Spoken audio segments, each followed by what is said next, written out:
Hello and welcome to the F1 Feeder Series podcast, your guide to keeping up to date on everything in the junior single-seater world. I'm your host, Jim Kimberley, and this week we've got guests joining us from Formula 3 ahead of their Hungarian adventures to talk about what to expect and, of course, about F2's French Revolution in Le Castellet. First, let me introduce you to a Formula 3 race winner who is just on the tail of the top three in the championship. He's part of the Red Bull Junior team, was a 2020 vice champion of ADAC F4, and is racing for Prema in F3 this season. Have to just catch my breath there. Hello to you, Jack Crawford. Welcome to the podcast. Hi, thanks for having me. It's great to have you, Jack, and excited for Hungary, I'm assuming. Yeah, excited for Hungary. Hopefully it's not too hot, but excited. Yeah, well, excited to have Formula racing back at Hungary. I know people don't like it generally in Formula One, but I find the single seaters below Formula One really exciting at Hungary. So it's good to see it. Next up, though, sorry, Jack, I have to cut you off because we've got the only driver that could deny Jack that 2020 championship in ADAC F4.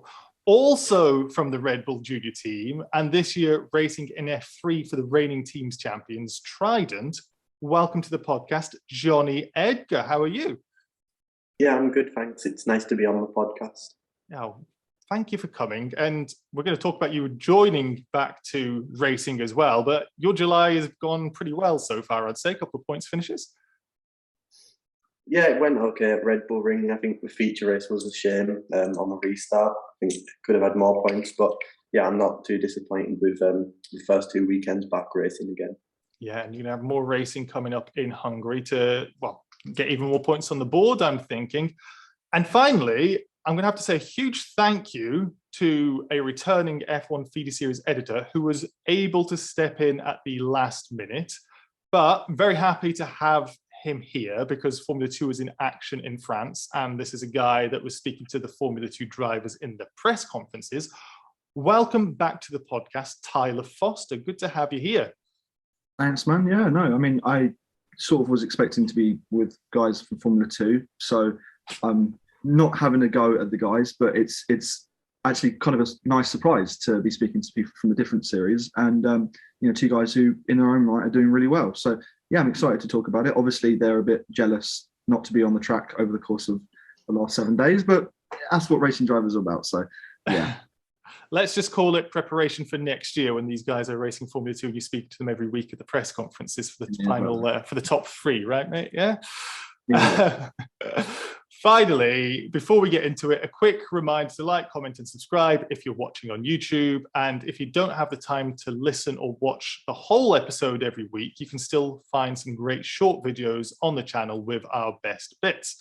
And if you're listening to the audio-only version, please leave a review on whatever podcast platform you're using. You can leave a rating on Spotify and review us on Apple Podcasts.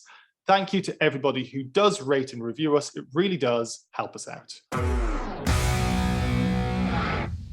Okay, let's start with Formula 2. And I'm very conscious that we've got Formula 3 guests on this week, but Formula 2 was racing. So we have to, give them a little bit of airtime because, it was really good for Red Bull in France. Max won in F1. Liam Lawson back to winning ways in F2.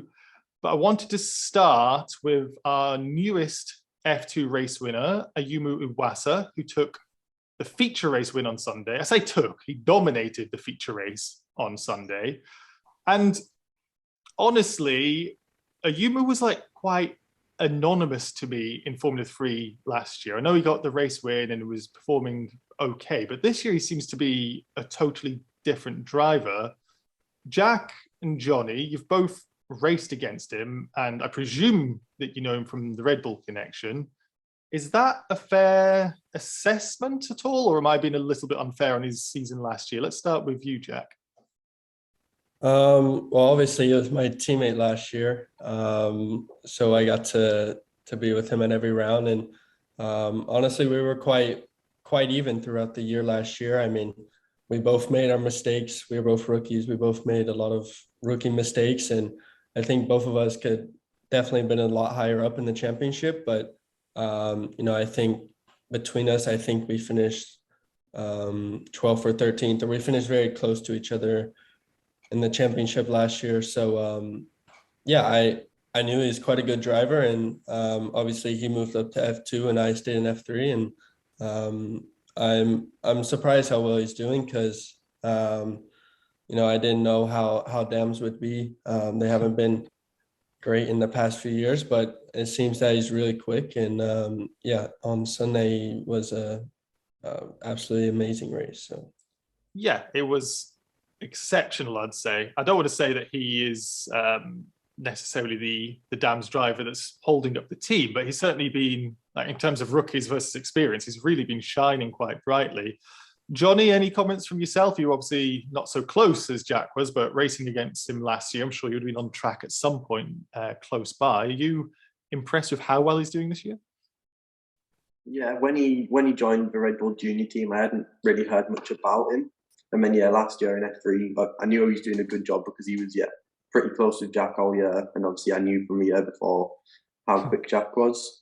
And then yeah, this year in F2 with Dams, I didn't expect him to do as well as he has, and I think all year he's actually quite surprised me. Quite a lot of times he's had really good pace. And I think actually in qualifying he was a bit unlucky not to get the second lap, because I think he maybe had a chance at pole but still ended up second without that last lap. And then yeah, the race, I think he was just quicker than anyone else and managed to pull away. So yeah, it was impressive.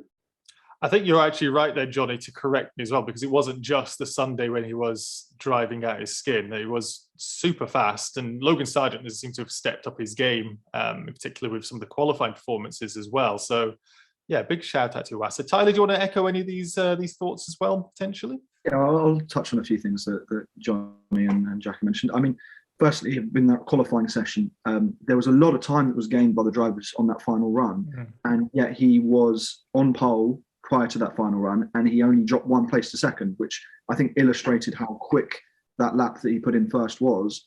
And it's not like that's the first time this season he's done that. He actually has qualified quite well this year, especially, again, as we mentioned that, you know, Dams haven't been great over the last few years. I mean, we saw Marcus Armstrong struggled there, and it's a case of they're not, you know, a team that are at the top, but to get a feature race win with such a competitive field, you have to be quick. And I think the thing about Iwasa over the course of the weekend was that he probably should have got pole, was unlucky not to get it. And then in the feature race, he overtook Doohan on the first lap under, you know, without DRS, which actually I think is something you really don't see on the first lap unless you're, you know, really getting a much better exit. And, you know, in that sort of, on that track where you've got such a long straight, where the cars are all close together, you'd expect to see that more often, but he was the only one that did it. And then from that point on, he held a safety car restart. He dominated, as you said, and he has been in the winning positions earlier in the season, and he just has had a bit of bad luck, or he's just not quite taken it. So I think it's well deserved, and it is surprising. He has come up from nowhere, to be honest, but he clearly has a lot of raw talent, and I think he's only 20 years old, so he's still, you know, got a lot of time on his side. You say only 20 years old, and we were expecting somebody else, which is why he came in at the last minute to join the podcast. So we say only. These guys, I mean, Jonny, Jack, what, 17 and 18, am I right? So Ayumu is... Yep. Ayumu is ancient, but yes, he's still a very young driver. But yeah, a terrific round of applause to him. And also doing it, I don't know if it's like that thing in a computer game where he had the French bonus on home soil or something with like a 5% speed advantage, because that podium for French people, I think, what a way potentially for it to be the final time we're going there. But yeah, with Porsche up there, quite emotional in some ways, that the French flag's waving and everybody going crazy. And I know the team principal very happy, the whole team very happy. So great to see it. On not such a positive note, there were more penalties again this weekend, although not for track limits. So a lot of people expected that, but it was instead for, and as I put it in the notes here, the Porsche and Vips as part of their beating up of poor Marcus Armstrong. And then Marcus Armstrong got a penalty as well for his role in getting beat up. So it wasn't, there weren't the cleanest overtakes, in my opinion. but I'm not a racing driver. So I wanted to go to the racing drivers we've got here. And let's go with you first, Jonny, on this one. The penalties that ended up changing the podium, changing the points, changing the positions for the drivers. The stewards been a bit harsh, or was this those overtakes were a bit over the line, pushing Marcus off track? I think, in my opinion, a lot of the penalties were fair. I think maybe over the past years, some moves like that haven't been penalised, but I think it is better that moves like that get penalised, because if you can get away with it as a driver, you're going to do it because you can gain a place. But I think people knowing they can't do it, it makes the racing more fair, where people aren't pushing each other off. Because I think in all series, sometimes it gets to the point where whenever someone tries to overtake or you're being overtaken, someone just pushes the other car off, and that's how most people race. And yeah, I think without giving penalties for it, it'll just carry on getting worse and worse. Can I ask, just before we go to Jack, do you think, Jonny, that the lack of barriers or grass or gravel at Paul Ricard made it worse, possibly? I think a little bit, because you know if you push someone off, they're going to only lose one place, you'll stay ahead. Whereas if there's gravel, you know if you push someone off, they'll probably drop back 10 places and then you guarantee the penalty. So I think it definitely makes it worse. Yeah, track limits, but not track limits in some ways. Jack, Vip's got the 5-second penalty, Paul Shea got the 5-second penalty, Armstrong got the 5-second penalty. Armstrong, however, was pretty much penalised already by going from, contending for podiums to being completely out of it. Is 5 seconds enough, or do you think that was a standard thing to give out? I think all the penalties were fair. I'd say I agree with Jonny, I think, for sure. The one with Armstrong, I think, I don't know if I would have penalized that, because, Daruvula still stayed ahead in the end. But, it's nice to see the stewards are following the rule book, because there has been some inconsistencies, I'd say, in F2 and F3 with penalties, and it's, nice to see that they're on it. And I just hope they're able to keep it consistent. Yeah, consistency is key, they say, to winning a championship. It's also key for keeping drivers happy with stewarding decisions, it seems. And also, please don't say for sure, because it sounds like for sure and Armstrong in the same sentence. I don't think we could deal with that level of bad luck at the moment. Poor Richard Verschoor, another good weekend which turned bad. It's just, the guy has no luck at the moment. Poor Richard Verschoor. Tough stuff. Tyler, maybe you want to talk about this, but about Richard Verschoor, but you haven't been on the podcast for a couple of months, but you've obviously kept such a close eye on Formula 2, being an expert as you are. Drugovich still is leading, but hasn't won since Monaco. Do you think that's him running out of steam? Other drivers improving? Is he driving differently from the start of the season deliberately now to win the championship? And anything else you maybe want to bring up from the last couple of months of Formula 2? There's so much to talk about. Where to start? Well, we got to start with Drugovich, haven't you? Because despite the fact that he is not with an F1 team, no affiliates to any sort of junior team, he's leading the championship by Formula 2 standards by quite a distance as well. He hasn't changed anything. It's not that he's suddenly gone bad. It's just a case of everyone started stepping their game up and sort of matching him a bit more. It's more difficult for him. He's still qualifying well. He's still qualifying well inside the top 6, top 8, which is what he needs to do. He might not be getting wins, might not be getting podiums at the rate he was before. But if you look at his last performances in the last 3 rounds, 5th, 4th, 4th, 11th, 3rd, 4th, and considering the gap that he had coming out of let's say Baku, 4 rounds ago, it was large enough where he doesn't need to now worry about pushing the mark and getting wins. He can sort of relax a bit and just focus on getting those points to win, because that's all he wants at this point in his career. It's unlikely that he is going to get into F1 at this point. There's rumours that he's possibly turned down a role as a reserve driver with an F1 team, and he's instead looking at IndyCar. So for him, he knows what he wants to do, even if he's not giving off any signs. And you've got Logan Sargent, who's joined the battle. He's been really impressive recently. Someone who, again, an F3 driver who it seemed as if his career was done and dusted, say 12 to 18 months ago. He's revived himself. He's joined Williams. So it kind of shows again that for a driver, you're never sort of out of it really until it's fully, you're fully done. There's always a chance you can get back in there. And Teo Pourchaire, he's in a difficult position. He's back into 2nd in the championship. but he doesn't really want to win the championship. Not him saying this, but he wouldn't want to win the championship this year because it's very unlikely that it will get into F1 for next year, even with the link with Fred Vasseur at Alfa Romeo. There's just not the seats available at the moment. So for him, his best situation really is to just finish the season strongly, finish, say, second, and then look at winning the championship next year and going into F1 for 2024. But no one wants to do, sort of have to wait around. So it's that really difficult position at the moment that the F2's in. But, as we said, with guys like Iwasa, we've seen a number of drivers over the last few rounds that have performed really well. Vesti's come into his own, you could say. Fittipaldi's been performing well. Doohan's, been consistently strong in qualifying. So, yeah, there's a lot of good guys, but I think it's getting to the point now where you can see the likes of Daruvula and say Armstrong, Vips as well. It's just not been their year. So some drivers are going to have to call it quits with Formula 2, I think, by this time. Yeah, I will highlight as well that although on paper it sounds great for Porsche to just do another year and just win it next year, which worked out really well for Schwartzman, of course, when he had to wait for his chance. But it just changes so quickly, doesn't it? You don't know what the situation is going to be. And I still think that Drugovich looks really strong, but one weekend like Sargent had this weekend with, was it a clutch failure, I think it was, in the end, pit stop? Yeah. And it all turns on its head. It's crazy.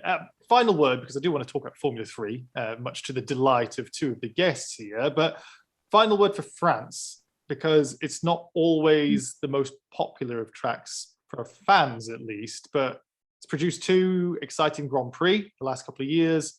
Formula 2 is exciting this year. W Series had some pretty good Sector 3 fights. If the rumours are true that it's not going to return, is that something that Formula 1 and Formula 1's feeder series are going to be missing out on? Let's go you, Jack. I think possibly for F3, F2. I mean, I wouldn't say it's the most exciting track to drive at, even though, Sector 3 is quite nice. But I mean, the racing in F3 was quite good when we went there last year. I mean, with the long straights and with the DRS and with the F3 cars, it always, makes for good overtaking. I mean, last year I started second installed, fell back to dead last, and then, ended up finishing in 10th or 11th. So, I mean, it is a track you can race at, especially in the feeder series. So yeah, I think I in some ways I wish F3 raced there this year. But yeah. Hey, you've got a pretty good calendar, though. I mean, that's a complaint to have there. But on the same side of things for you, Jonny, is I know it was quite wet for you guys last year. I think, wasn't you, that wet race, the final one? There's 167 configurations. Could we potentially have a better configuration? People might be enjoying it a lot more than we currently do. I don't know if there's much you could do with the configurations to change it and make it, much different, really. I think a lot of them would probably make the racing worse. The only one I could see maybe that could improve racing is if they kind of did the cut through T1 and extended the DRS zone. I think that's the only thing you'd maybe change, which I think F1 it would help the racing. But aside from that, I think the configuration is probably one of the better ones that they have. With the braking zone on the back straight. And for me, it's not one of my favourite tracks, but it's not a bad one also. So I wouldn't say, if we don't go back, I wouldn't say I'd miss it, but I also wouldn't mind going back either. Yeah, I think it's one of those ones that people won't be celebrating if it returns to the calendar. It's not even off the calendar at this point, let's just say officially at least. But yeah, it's going to be an au revoir for France for the moment, and maybe we'll see you again in the future. I think France always should have a place on the Formula 1 calendar, personally. I don't know necessarily if it should be at Paul Ricard. There are other tracks. I don't want to say the word better because I'm not going to have any preferences. But yeah, Formula 1 could be going to everyone's. Go on, Tyler. Go on, see what's on your face. Sorry, there's a little smug look. I was just thinking back in your day, Manny Cole was back in my day. The thing is about France is that they have got some of the best fans, and you saw that with Porsche. Like when he finished second, and Vesti was third, so ART 2-3, and then Dams won, so French team podium, and you got Porsche standing with Dams mechanics singing the French national anthem. I mean, I can imagine if Jack, was singing the American national anthem, at COTA, for example. Like that's the stuff that, as a driver, that's the closest you can get to sort of that connection. Stuff that's the sort of stuff that dreams are made of. So I think it would be a massive shame to lose it. I think it's actually underrated from a spectacle point of view, but it's a flat track with giant runoff area. So what can you expect? Let's talk about Formula 3 now, though, because you're back in action this weekend. You've had your short break when you were in Austria, a couple of weeks off, relax, get ready for this final half of the season. Let's focus on Hungary first. Neither of you did particularly well there last year. It was mechanical woes, I think, for you, Jonny. You got a grid penalty, Jack, for some clashing, let's call it, some contact. And ultimately no points scored. Sorry to bring it on a downer as we go into it. But let's go positive. What's going to change this year, Jonny? Hopefully qualifying is better. Obviously, last year I ended up 12th, which for race one being reverse grid pole, it was good, obviously. And yeah, I was leading until I had the problem with the car, which was a shame. Yeah, I think this year it's all about qualifying, really. Hopefully being in the top 5 is the main thing. Are you feeling more confident going into it this year? More familiar with the car, obviously. The track, you've had experience doing well there, and hopefully you don't have the same mechanical woes. Yeah, I'm quite confident. The team's normally quite fast. The car's been good everywhere, really. Even the race I was away, you could see my teammates were doing a good job. And yeah, I think it's a track I quite enjoy. So yeah, I think there's a good chance to do well. Jack, is it going to be better for you this year? I can't really remember. I was trying to rack my brain for it. It was a 5-second penalty with Cohen that you hit, I think. Was it from the first race? Yeah. Oh, Jonny remembers it even.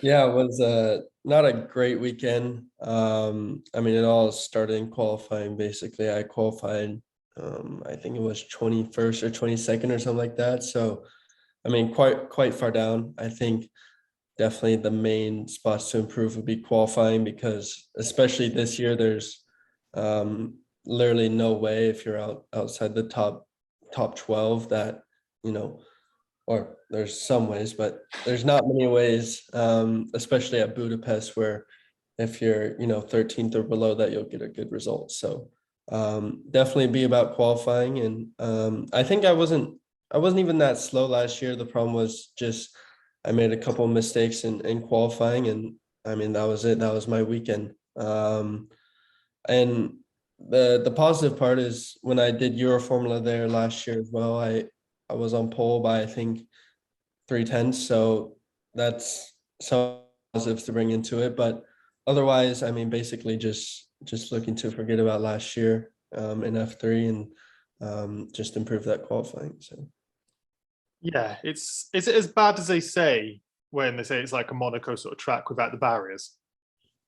Yeah, I'm pretty sure it is. I remember I was stuck down in the 20s for the first 2 races, and besides the first lap, I don't remember any other overtaking happening or anything. I think this year there might be a bit more because the compound's a bit softer, so we might get a bit more degradation for some people, and the feature race is a bit longer. So we'll see how that works, but hopefully it's a bit better. Yeah, I'll be positive and just say you only have to do it twice this year, so that's slightly better, right? We've also got to ask a question. I'm going to just ask it for you though, Jack, because we did the same with Reese Ushijima last week. How do you feel 2022 has gone so far for you? Just as simple as that. I don't know. I think it's been a good year, but it hasn't been, what I've wanted or what it could have been. There's been some mistakes, and there's been some times where, we just weren't that fast. So, in the end, I'm sitting 4th in the championship. I think the feature race in Red Bull Ring where I got taken out was a big loss of points. I probably lost about, possibly, 10-8 points. So, yeah, that sucks. I'm sitting, I think, a bit more than 20 points away now from the lead, but it's Formula 3 and anything can happen. So, yeah. Yeah, it's well, you still got just under half a season still to go. So yeah, I think a lot can change. Jonny, I can't ask the same question to you because of course you've missed some of the rounds, but it's great having you returning back at Silverstone, your home race as well, and points in both rounds since that return, both race weekends. Are you setting different expectations for this latter half of the season?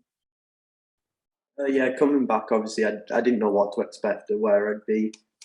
And actually, Silverstone practice went better than expected. And as soon as it goes all right, you kind of then you want to do as well as possible. So then quali there, I had massive understeam, and yeah, it's disappointing. But yeah, to score points, my first weekend back was quite good. And then yeah, Red Bull Ring was even better with qualifying, and yeah, the races were better. Race 2 was going well. Yeah, until the restart when I got hit and then went into Jack, so that was a shame. But yeah, I think obviously I want to win, but I think it's if I don't, I can't be too disappointed because I'm still not back to 100% where I'd want to be. So it's difficult because sometimes you can kind of see that it was possible and then it doesn't happen. But yeah, I think the goal is just to keep improving for the rest of the season, and yeah, hopefully get some podiums. Do you feel that then, because of those health issues that you say you're not 100%, do you then kind of set your expectations at a similar sort of level that if you're feeling at 80, 90%, you're trying to go for 80, 90% of, I know drivers never put numbers to it, but you're thinking, okay, well, I always wanted to get top 5s. Let's maybe turn that into top 10s and something like that? No, the main thing for me is just doing my best job every time, like every qualifying, trying to be as high as possible. All the races being as high as possible in the situation you're in, which I think that's one thing that's a bit difficult because you kind of feel like it's possible to do better, but it just doesn't happen. Yeah, well, we've still got, like I say, half the season. Hopefully you'll be able to manage all those rounds. It's a quick triple header after you've had your summer break, so it's going to be frantic when we get back to racing. A point on you as well in Formula 3, Tyler, that out of all of the single-seater support championships and also F1 this year, Formula 3 is by far the closest title fight. I'm aware who's on the podcast, so we might have some bias from you. So I'm going to ask this question specifically. Apart from the standout GOAT performances from Jack and Jonny, who is shining the brightest for you this year? Well, I always like to start with the championship leader, but I'm not going to for once because I think with limited rounds compared to Formula 2, for example, you would like to go to form. And the form driver at the moment is Isaac Hadjar. I mean, to convert pole in Formula 3 is actually a lot more difficult than it seems because of the amount of chaos with the amount of cars you've got on track. And when you're preparing for 8-9 rounds of a season and you've got 30 cars, there is probably a bit more pressure because you know that you've got so many drivers that you might have competed against in the previous season, or got that added teammate as well. So I think Hadjar's been extremely impressive in the last few rounds. It'll be interesting to see whether he can keep that up, considering that he is a rookie. And I think that obviously does make a difference. You saw that last year with Dennis Hauger. He was in the second year. That made all the difference. Martins and Leclerc, the continuing the consistency, that's what they did. That's what they do. That's what they will continue to do. I think it will come down to the final round of the championship. So it'll be interesting to see. Again, as you were mentioning earlier, it could be a mechanical issue. It is all the difference that it could be between, championship and third or fourth, which is always a shame. But I think it does mean that, even an 8th or a 9th place in the feature race could decide something. And then further down, I mean, Colapinto, who we spoke to earlier on the podcast at the beginning of the season, I think he's continued his impressive season so far, especially with Van Amersfoort, who obviously are a new team to Formula 3 this year. I know we had Risa Shijima on, but he's impressed as well, I think, a bit, considering the difficult start that he had of the season. And I think there's more drivers, actually, I could speak of that I was sort of disappointed over the course of the season. You look at guys like Saucy, who has only had 1 point to finish this season. You've got guys like Zane Maloney, who has got a pole position and had that really awful end in Imola where he just span it on his own. So Formula 3 is certainly exciting, and I'm slightly jealous not to be talking to these two guys on the regular because I wish I was sort of more invested than I am, because yeah, with Formula 2 this year, it's a bit more separated. So yeah, Formula 3 certainly where it's at this year. And if you haven't seen much of it, then certainly try and get in on it towards the end of the year, because it could be a spectacular end. Yeah, I'd also like to just point out to anybody who's listening to the podcast, I presume you'll at least have some familiarity with Formula 3. If you watch even the 7-minute highlights on YouTube, it is non-stop, frantic, chaotic stuff. Such a good championship, so topsy-turvy. Maybe not so much in the cockpit where you're just holding on for dear life. We spoke actually when Reese talked about it last year, that the competitiveness of this field, and I suspect this is actually why the championship is so much tighter, it's quite deep, the talent level, I would say, of how many drivers are capable of winning, are capable of getting podiums, are capable of consistently getting those top tens. Is it the most competitive championship, apart from that really good ADAC 2020 championship, of course, but is it the most competitive championship you've competed in, guys? Let's go Jonny for this one first. Yeah, for me, obviously, the level of the championship's far above like F4. In F4, you maybe have 3 or 4 people who are really good. And then obviously you come to F3 and there's probably 16, 17 people at that level, maybe more even. And then, yeah, between weekends, it's so easy. If you get it a little bit wrong, you can easily end up P15 in quali or in a race just because of how close the field is. Jack, echoing those thoughts? Yeah, it's really, really competitive. I mean, I was just thinking about like the three guys ahead of me. I mean, it's so hard to gain the points back on them since I've lost, since, those 3 drivers are always in the top 12 and getting the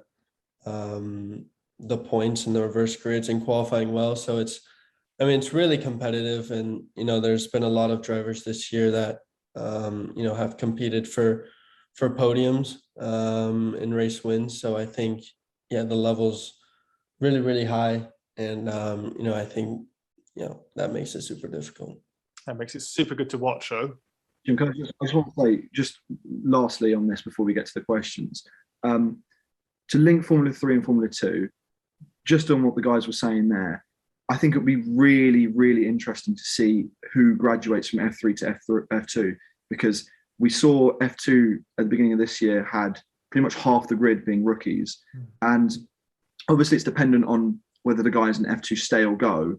But due to that talent being so deep in Formula 3 this year, it's going to be perhaps cruel to the odd driver who might have to stay in Formula 3 just purely based on the fact that there isn't enough seats for them to have. And that's the difference between Formula 3 and Formula 2. Formula 3 obviously is so tough. You get there, then there's 29 other drivers you have to beat. And then you've got to beat 19 other drivers to get up to Formula 2. So it really will be, sort of the cream of the crop that will only make it to Formula 2, I think, for next year. And there are going to be a few guys that might miss out. So that's going to be really exciting to watch. But I think that, that makes these last few rounds even more important for example, Jack and Jonny. Can I just ask a question as well, my end? And I know I'm really sorry, audience, because there's a lot of questions and I'm probably getting rid of one of them here. How soon in the season and how much does Red Bull have an influence on it? Do you start talking about what you will do next year? Because I presume talking about Formula 2 is a consideration for both of you being in this second year in Formula 3. Do you start talking, okay, we'll go to Formula 2 next year if I hit these things? Is it a finance thing? I presume yes. What's the flow and when does it start for you to think about what's going to happen next year? Jack, I'll bully you first. Yeah, I mean, it's been starting earlier and earlier as the years have gone by. I mean, already last year, quite early on, we were already talking, or Helmut was already telling us his plans, Helmut Marko. And, it hasn't started yet, but I'm sure he's already had some discussions with my dad. So, yeah. Already ongoing. And Jonny, again, I have to do an assumption on it, but I'm guessing some things have obviously changed for you, or are you still hoping to be progressing next year? Yeah, for next year, I don't know what I'm doing yet. I haven't discussed that with Red Bull, and Yeah, I'm not too sure at the moment whether I'll go to F2 or another year of F3, obviously, because normally you wouldn't do a third year of F3, but this year's obviously been quite different with missing rounds and then getting back into it again. So we haven't discussed it yet, but I wouldn't really mind either way. I think both are good championships. You're telling us, that's why we do a podcast about it. But yeah, we love Formula 3. I apologize, listeners, for asking so many questions, because the F1 Feeder Series podcast is actually for you. And we're going to move on to the part of the podcast where you have your say with Ask F1 FS. And we've got a lot of questions for our guests today. If this is your first time watching or listening, you can get involved by using the hashtag AskF1FS on Twitter, joining our Discord and using the podcast questions channel, or simply commenting on our YouTube videos and asking whatever it is that's on your mind. And I have to just explain at this point that we were meant to have another F3 driver joining us today who unfortunately couldn't make it. So for the benefit of any of you crazy people not following F1 Feeder Series on social channels, some questions may have had an Ollie Behrman flavour to them with some people, especially people from our Discord, who got very hyped for this Formula 3 mashup. Let's start with this one from Peak Performance, and then a line, MV1, SP11, KM20. That's a lot of favourites, Peak Performance. This one's for you, Jonny. How was it getting back into the FIA F3 car on home soil at Silverstone after recovering? And also, what's your aim for heading to the last rounds of the 2022 season? It was nice to be back racing again, especially at home. It was actually my first time racing single seaters in the UK. So it was a nice race to return to, and then for the rest of the season, I think the goal is just to keep improving, and I think podiums are the goal. A win would be nice, but just some podiums really, I think, is the aim. Am I right in saying then that was your first time at Silverstone in any single seater? No, I've tested there before, but not much. It's probably, apart from Bahrain, it's a track that I know the least on the calendar, which is surprising. How was it? Yeah, it's good. I quite like the track, especially Sector 2 with all the high speed. It's nice. Jack, you may be already aware of this, but hearing a British driver saying that has shocked me to my core. I wouldn't imagine that's ever a thing that happens. Like, I could see some people saying, I'm not that familiar with Knockhill or Snetterton or something like that, but not to be familiar with Silverstone or Brands Hatch or Donington, that's really surprised me. But I'm waffling on because we've got another question here from a certain Jake Sanson. You guys may be familiar with this name. How much of an influence was karting on your current racing? Let's go with you first, Jack. Karting was, the main influence. Growing up in the States, karting, and then, moving over to Europe. Karting's where you learn, all the skills, all the basics. And I guess karting just, really gets you started at a young age so that, when you're 12, 13, 14 years old and you're looking to go into single seaters, you already know, everything about driving in a way. So, karting had, the biggest influence. And, with a lot of guys, if you see they're good in karting, you can tell they'll be, good in cars as well. So, yeah, Jake, when he was on the podcast, we're talking about who the best driver you've seen. And I was expecting to see some graduates who made it through. And he's just talking about these full-time karters who don't have the budget to go further. And when you look at some of the karting races, it's absolutely bonkers how fun it is. Jonny, how about yourself? And any shout-outs to any particular karting commentators, possibly? Yeah, obviously, I think everyone, you have to start in karting. Obviously, at a young age, you learn, obviously all the basics. I'd say the way you go fast in a car and the car is quite different. So I wouldn't say that carries over, but people who are good in karting, normally you see the good when they move up to F4, F3 or whatever. I'd say in some ways it's some of the most fun you have when racing. Obviously when you're young, you're racing, and in between you like play with all your friends, stuff like that. And for me, I was lucky. I got to do some racing in American karting, which is some of the most fun I ever had. Like racing, I'd say. And I was actually teammates with Jack a bit when I raced, so I've known him quite a long time. I'm so sorry to get you both on the podcast to force you to spend even more time with each other. I obviously knew you guys were friends, but I didn't realize it went back that far. That's wild. Why were you in the US, if I may add, Jonny? And I excuse my lack of knowledge. Just the team asked me to do one race in Las Vegas. Yeah, that's definitely my favourite race I've done. So I did that in 2014.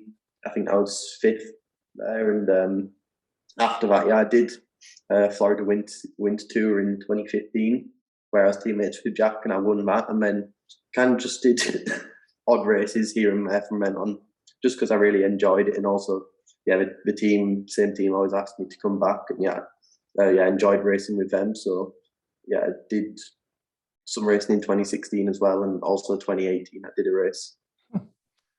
Sorry, Jack, for bringing these memories up of Jonny coming over and then just getting the better of you by the sounds of it. God, this is traumatic for you, I imagine. And Jonny, are you petitioning Helmut Marko to try and get the support series on the support billing for Las Vegas next year? We're seeing you a little bit older, can go to Las Vegas as a bit of a more of an adult level.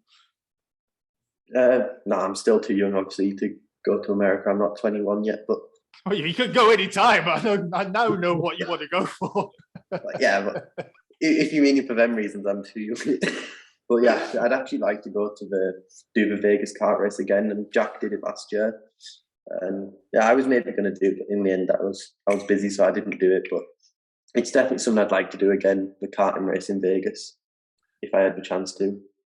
Well, anything in Vegas is always bigger and better. So I don't know about the karting stuff, but one can imagine. This question is from Zita Vazuki, and question for Crawford, not Jack, question for Crawford. It's like a commentator. After Sargent, are you often considered, rephrase that. After Sargent, you are often considered America's second best chance for an F1 driver. How does that make you feel, and does it add pressure? Yeah, it obviously makes me feel quite good. I mean, there's not many Americans over here. There's a couple others in F3 that are with me, but none that are, associated with F1 junior teams like Logan and I are. So yeah, it's really nice, and I wouldn't say it adds any pressure because I mean, at the end of the day, you're still racing the same guys, and maybe even I have a better chance than them that I'm American, but yeah, who knows? Are you finding this switch to, F1's going to America 3 times next year? Are you finding this like generational shift? I know you're not as old as I am by 1 or 2 years, but are you noticing quite a shift from like your friends, family and stuff talking about Formula One?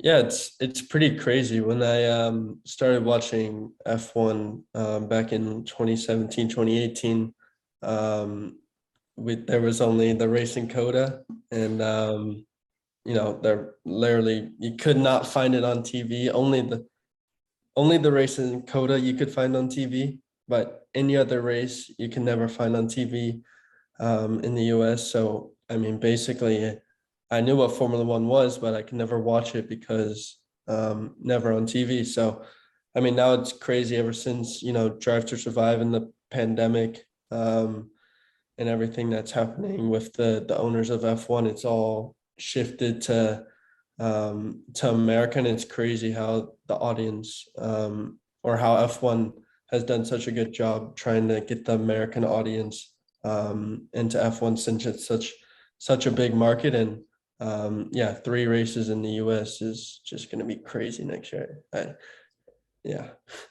Yeah, I just had to look completely distraught when you said that, though, because my first years watching, there wasn't even a US race when Hill and Villeneuve were winning championships. Before you start, Damon Hill and Jack Villeneuve, I know Tyler's going to get some little edge in there about. Like he's still favorite driver. Yeah. Let's go to this one, and especially we've talked about how well you guys know each other. And I wish I could ask you both and have you both answer at the same time. We're going to get you to answer first, Jonny. Dell wants to know first impression of each other. I can't really remember. Obviously, it was when we raced in America. I remember obviously Jack was fast. He was, we were both young at the time. I think the first time we raced, I was 9 or 10 and he was 9. So yeah, we were both young, and obviously I remember seeing him. He was quick, and then being teammates with him. Yeah, I remember obviously speaking to him, but I can't remember what I thought of him. Well, Jack, you clearly left an impression on Jonny. How about the other way around? I remember the first race I saw him was in Las Vegas in 2014, and you see European drivers come over for that race, but I actually finished 4th in the race and he finished 5th. So in that race, top 5 were on the podium, and I just remember I didn't know who he was, but he was just on the podium and he was from England. So yeah, and then obviously in 2015 he did some racing in the US and beat me in the championship there. So I knew, he was quite good. So Just quickly, if you had to sum each other up now as friends in one word, how would you? Oh, Tyler. One word, guys. Up the spice. I don't know. Lots of pressure. Possible. Tyler coming out with the hardest questions. No, we need to have an answer. One word, 5 seconds, Jonny. As just as friends, like obviously you know each other a lot better now rather than when you were, so young. So Tyler, you're giving them too much time to think. I need a one-word answer. Sharpish. Jonny, one word. I can't think of one. Jack, one word. I'd say very good friends.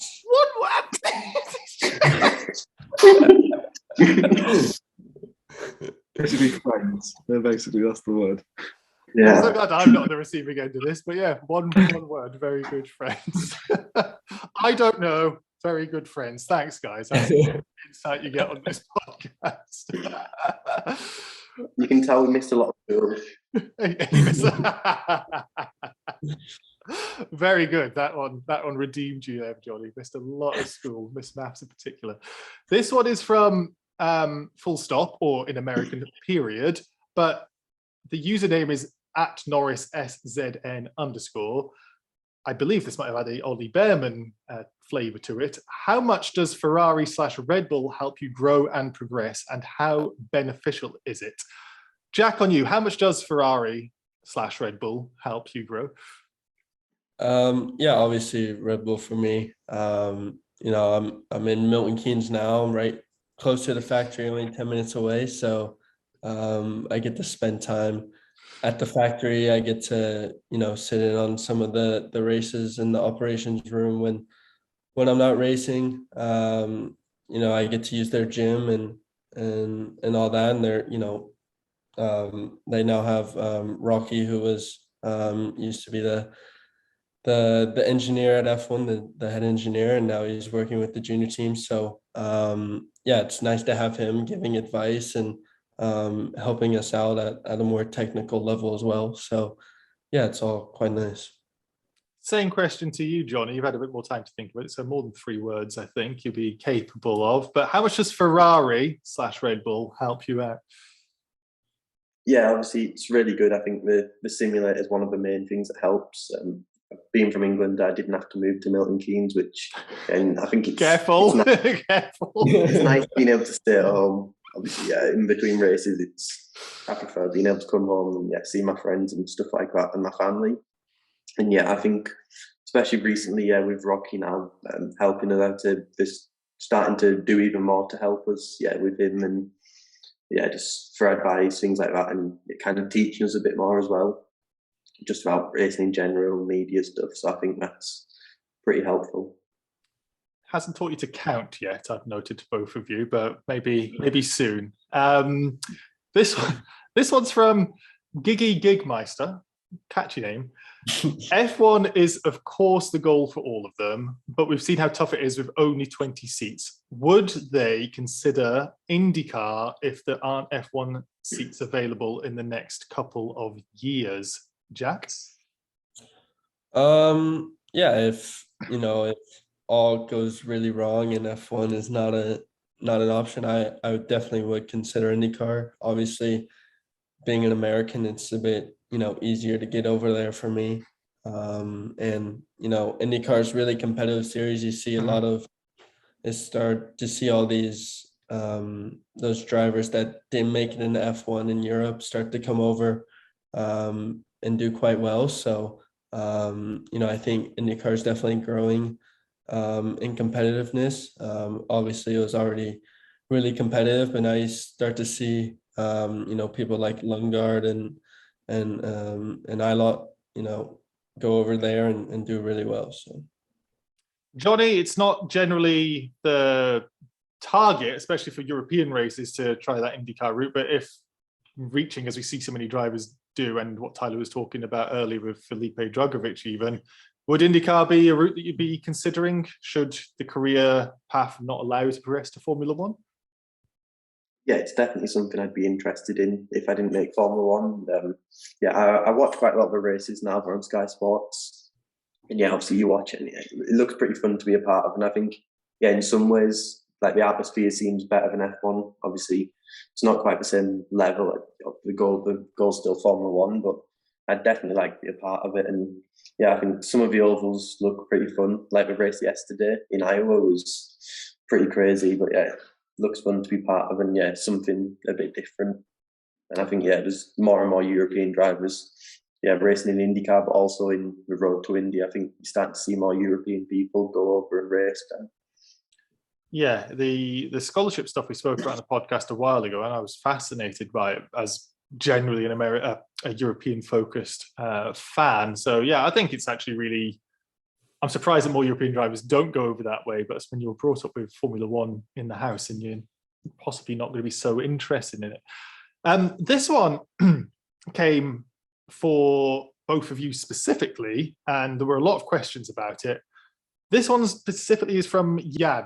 Question for Jack and Jonny. How do you deal with the pressure of competing against members of your own academy in F3, and how does this affect your competitive side?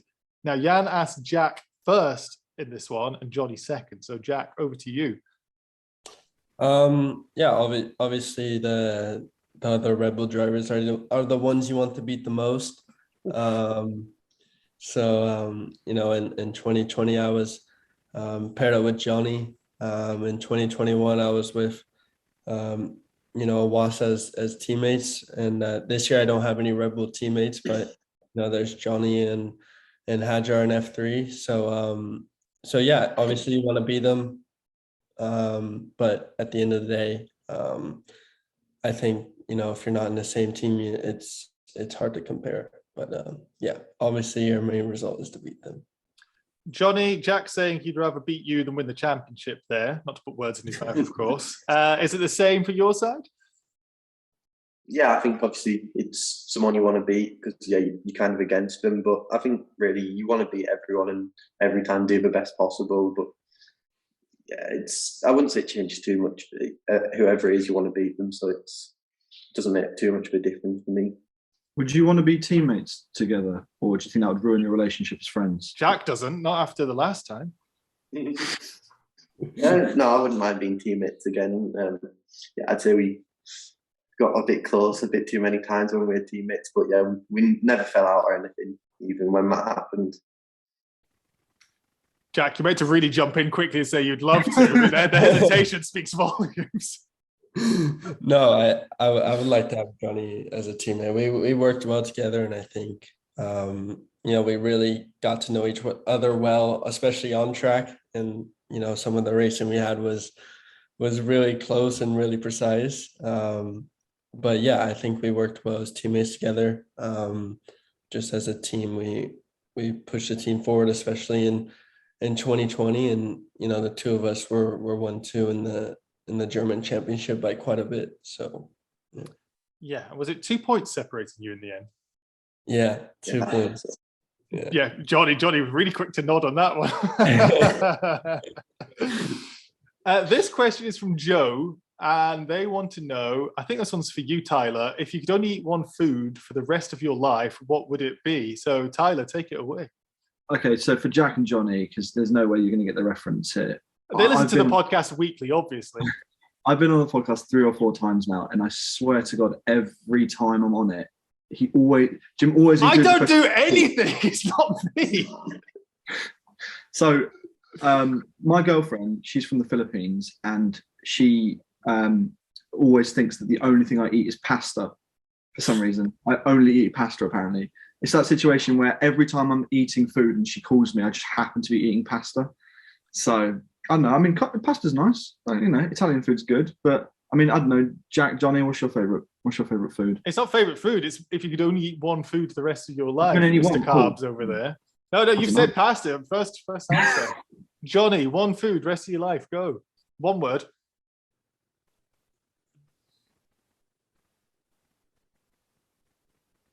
Pizza, maybe. Ooh, pizza. What type of pizza?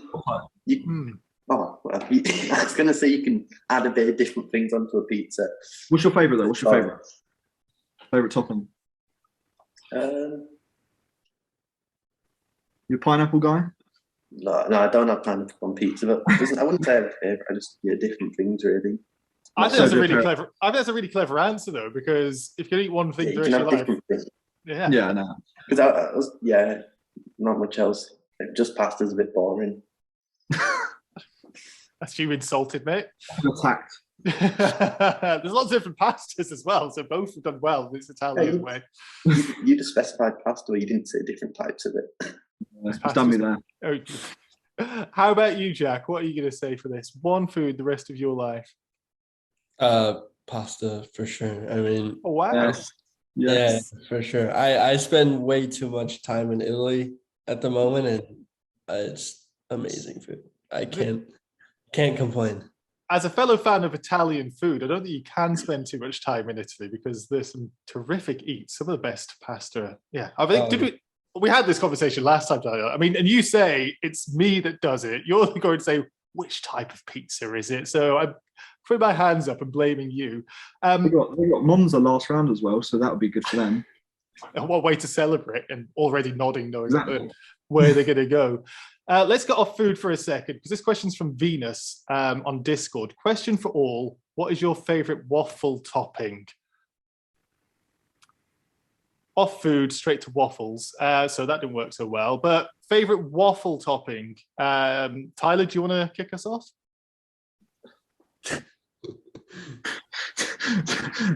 I want to be last this time. I don't want Jonny all over me for the bad choice this time. Let Jonny go first, please. It's not a waffle. Isn't something I'd order normally, but I'd probably go something plain, maybe Nutella with some vanilla ice cream. Ooh, good combo. Good combo. Nods all around. Jack? I'd go for strawberries and whipped cream. Classic, yeah. Now that's a tough thing for you to beat, or let's know. You have to choose something different, Tyler. If you're going last, that's your penance. I like the strawberries and whipped cream. I was thinking syrup, golden syrup, not maple syrup. I mean, whatever syrup you want, but like, I'm not Canadian. I don't have waffles every day. I don't know. Thinking of stereotypes on the F1 Feeder Series podcast. Oh, fun. There was a couple more questions that I wanted to go through. This one, Charlie Parker via Discord. Who has the best livery out of you three? Now that's going to change to 2, obviously, but I mean it's an interesting question. Yeah, obviously. Well, we both have Red Bull liveries, but his is obviously a different color now. But I really like mine, but I think Jonny's is interesting because you never see, that color nowadays. But I'd still have to say mine. I like mine with the white background with the numbers. Jonny, are you going to be all blowing your own trumpet with this as well? Do you think yours is the best, which it is? Yeah, I'd say mine. Obviously, it's nice to have something different, because normally the Red Bull liveries are all the same. Yeah, tried one to have blue, and surprisingly Red Bull were okay with it. So I like it just as something different.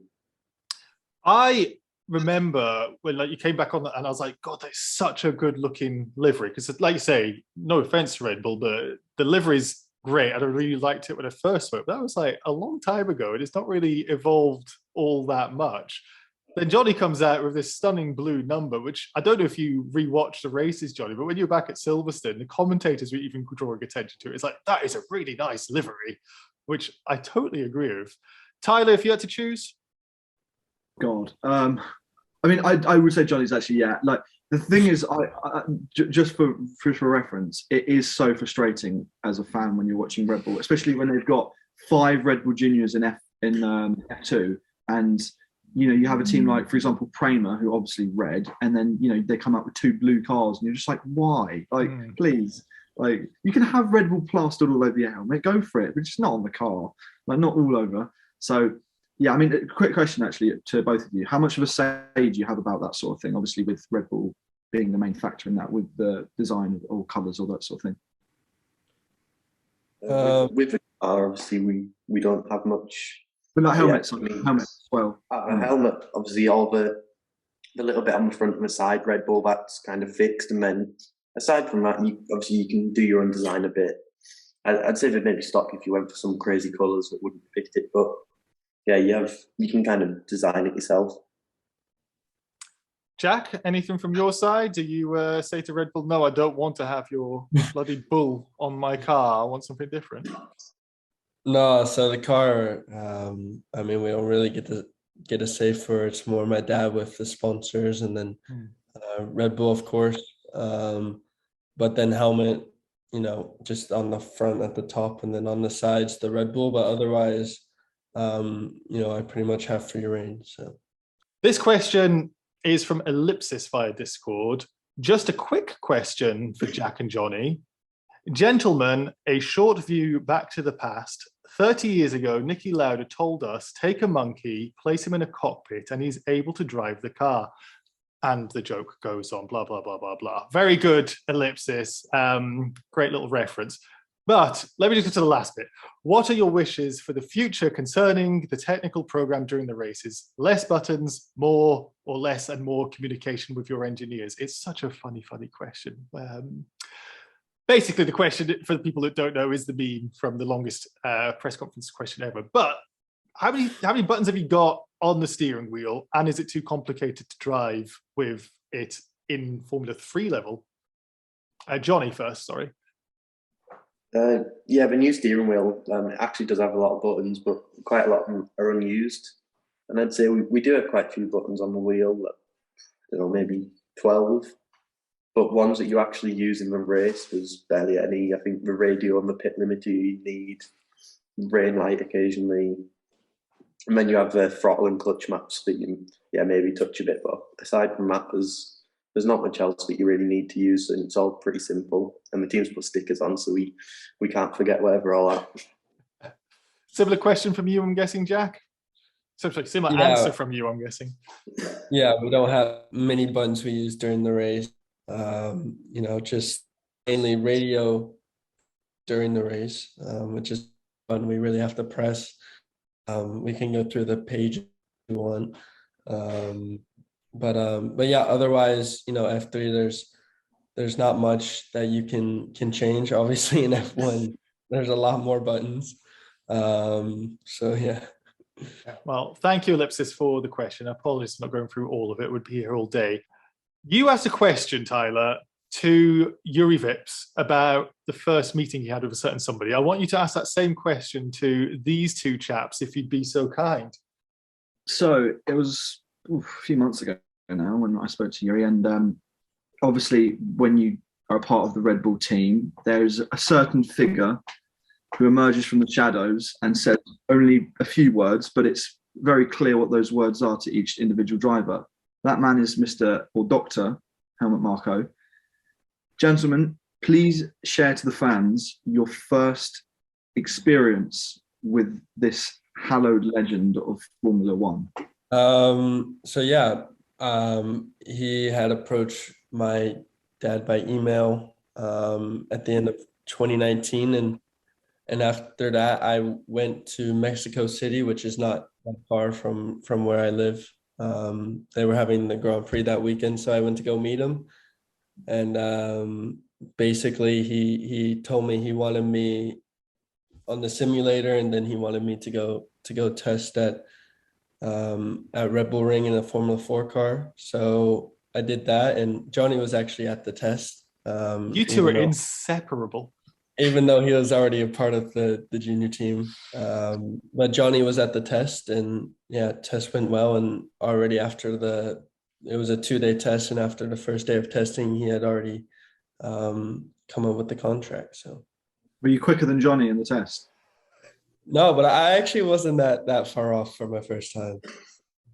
Yeah, I remember it was freezing. We were doing, I think, like 4 warm-up laps. And even the first few push laps, you had no grip. It was, maybe like 2 degrees. I think it was like November in Austria. So it was not the best. Dreadful, yeah. Let me just go on to this for you as well, Jonny, because I'm going to correct Tyler slightly, because this question to you was actually, every driver seems to have like a funny story about Helmut Marko, with just some sort of, oh, Helmut did this, and he said you're going to be out of the academy, all this sort of stuff. Do you have such a story you can share with us? You've been in the academy for a little while. I can see in your face, I can see the cogs whirring. I remember when I went to meet him, the middle of 2020, when we were in F4. Obviously, because of COVID, some of the rounds clashed, so we were missing 2 rounds of Italian F4, both me and Jack. So we went to meet him. Obviously, I was leading German at the time, and he said, this year you need to win both championships. And I said, yeah, it's quite difficult, obviously missing the 2 rounds in Italian. And he said, there's drop rounds, isn't there? And I said, yeah, I think there was 5 drop races, and obviously you missed 6 when you missed 2 weekends. And he's like, okay, it's still possible to win both then. So I mean, Jack, I think, met him the same day, and I spoke to Jack. What did he say? And Jack said, he said I need to win at least 1 F4. So he told me to win 2, and Jack had to win 1, which obviously isn't possible. Well, I mean, he said it's possible, so you're going to call Mr. Marko a liar? I mean, why didn't you win just both of them? Come on, mate. Ollie could do it. Yeah, I think in the Italian F4, with the weekends over, obviously, I think one of them, for both me and Jack in Magellan, went pretty badly. So that made it, after that, it was impossible to even be close. No, of course, I'm being very facetious, but yeah, I do love a good old Helmut Marko story. Jack, I wanted to end the podcast because we're running really long, but do you have a similar sort of story where you're thinking, what? Like, was it a certain shock, and then you think later, oh, it's a Helmut Marko moment? Yeah, it was sort of the same. It was the same story that Jonny was telling, where he told both of us on the same day to win both championships, and we were both like, well, there's only 2 of us, and we both. So yeah, that was the one that comes to mind directly. Yeah, well, we have to also just congratulate Mr. Marko and Red Bull for bringing so many drivers to Formula One. It is, of course, amazing how many drivers can make it who might otherwise not have. So round of applause for that, and keep bringing on these brilliant Helmut Marko stories. I do love hearing them. But for now, that's all the time we have this week. Thank you, everybody, for watching and listening. If you'd like to have your question asked on a future episode, use the hashtag AskF1FS on Twitter. Drop any questions below if you're watching on YouTube, or let us know what questions you have on your mind on our Discord. Look for the podcast questions channel. If you are watching on YouTube, dropping a like on the video, leaving a comment and subscribing all really helps us out. And if you're listening, leaving a review on the podcast platform you're listening on is greatly appreciated. Finally, check out f1feederseries.com for more feeder series insight, and follow F1 Feeder Series 1, F1 FS Americas, and F1 FS Live on Twitter. You can find the links to all of those, plus the Twitter accounts for myself and everyone else on the podcast, in the YouTube description or podcast show notes. Until next time, we have been the F1 Feeder Series podcast. Goodbye.